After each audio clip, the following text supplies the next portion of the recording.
Welcome back guys to my weekly countdown series. Now today is going to be all about Tiny Racers. This is the brand new adversary mode Rockstar have just released for GTA 5 and it's basically an old retro style top down view of stunt races, and this is actually a great way to make money, especially while it's double RP and double money. You can make a lot of money from playing this game mode, and one of the best parts about it is you don't even need to rely on other people or have friends online like some of the other adversary modes where you need a good reliable team. This is a bit more of a solo one, so you can hop right in as a solo player and make a lot of money. So here is my top 5 must-know tips and tricks for this game mode. So my first tip for you guys is to look out for the best power-up in Tiny Racers, and in my opinion it is the one called Flipped, and you'll notice this because it looks like a circle.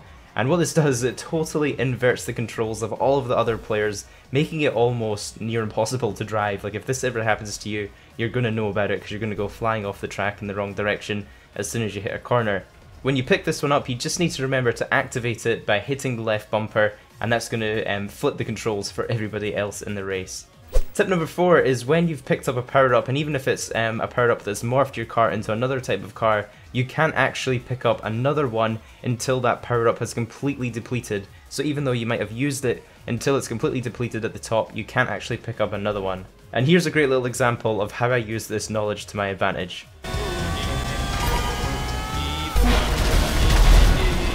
Tip number 3 is to make use of the slipstreams. I've seen a lot of people actually not even using them. It is a little bit hard to see when you're slipstreaming someone in this game mode compared to the normal races, but slipstreams are available in Tiny Racers, so just make sure to tailgate someone and you get a nice little boost from it. This is especially useful when you're lagging a bit behind the first place player in the race and you're about to blow up if you don't get back in his radius. You can use some slipstreams to quickly get the lead on a lot of other players.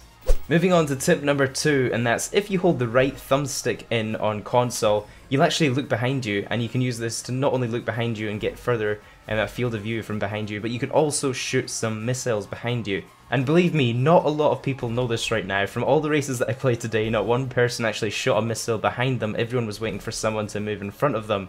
So if you pick up a missile and you're in the front, it's a great way to surprise people driving behind you.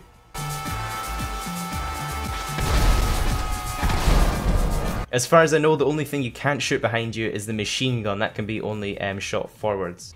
And that leaves me with the number 1 tip, then the tip that probably has allowed me to win the most games, and that is to pay attention to your minimap when driving. What you can do is actually see what power-ups are coming up before you actually see them on your screen, so just be sure to glance down there at the minimap every now and again, and you can use it to kind of adjust your positioning on the track for what sort of pickup you want and the best pickup for that situation.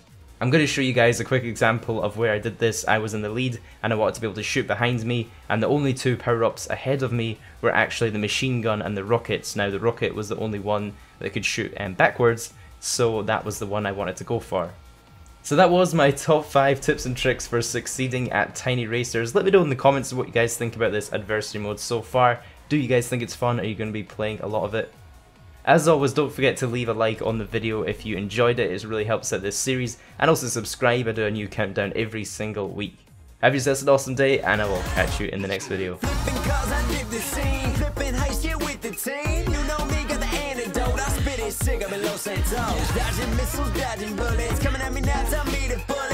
a G, DOA, silent core in GTA.